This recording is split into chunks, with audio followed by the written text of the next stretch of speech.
रत्नैकल्पितमासनं हिमजले स्नानं च दिव्याम्बरम्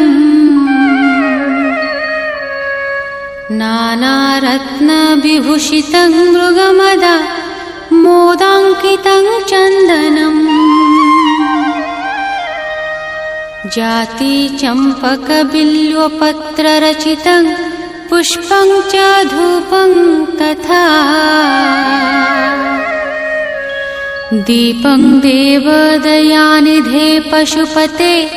हृत्कल्पितं गृह्यताम्